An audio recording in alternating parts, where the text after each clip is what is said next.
Well, I want to start with you, David. First, good morning to you. I want to start, because you have this familiarity with the president, talk about this address tonight from the Oval Office. What do you expect he will say? And we've heard from people who know the president and the administration well that this is not his favorite forum because he doesn't do well there in the Oval Office. Why is he choosing the forum? So he needs to address a couple of things in this speech. First of all, he needs to talk about what is the plan to defeat ISIS.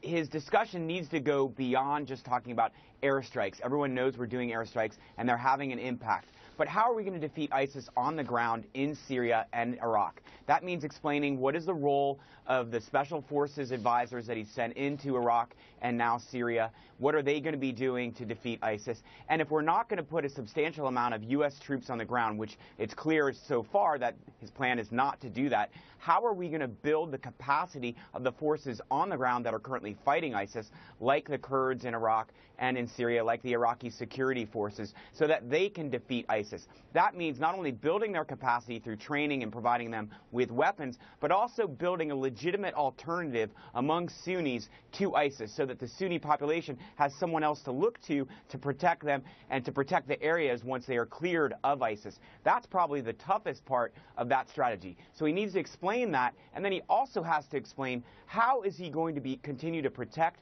the United States. He's done a pretty good job so far, but the attack in California is concerning. So he needs to reassure Americans that we're doing everything we can to protect against similar attacks in the future in this country. So you've identified the foreign challenge of taking territory back from ISIS and holding it. But let's talk domestically now with the homegrown terrorists and the self-radicalization, which of course is difficult to detect if there is none of that traditional chatter between those who are possibly going to carry out these attacks and those who are ordering them. We heard this weekend from Homeland Security Secretary Jay Johnson. He said this: terror networks have in effect outsourced attempts to attack our homeland. This requires a whole new approach, in my view. How close is the intelligence community to crafting whatever that approach is?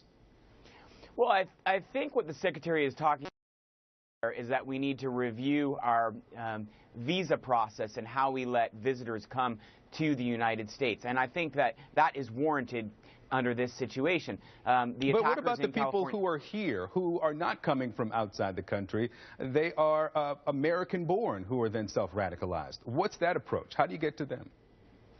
Well, that's even more difficult. Obviously, people who are here, who have a right to be here, and especially U.S. citizens who are here, have certain rights. And so we need to, it's a really difficult situation. We need to continue to, pick up any information we can through all of the intelligence services, especially this, falls a lot on the FBI to, monitor any activity that indicates someone is becoming radicalized and follow those people to the extent possible under the law to, protect the country against people who are radicalized within this country. Where there's also a war of ideology, and we need to win that war of ideology within our own country with our own citizens.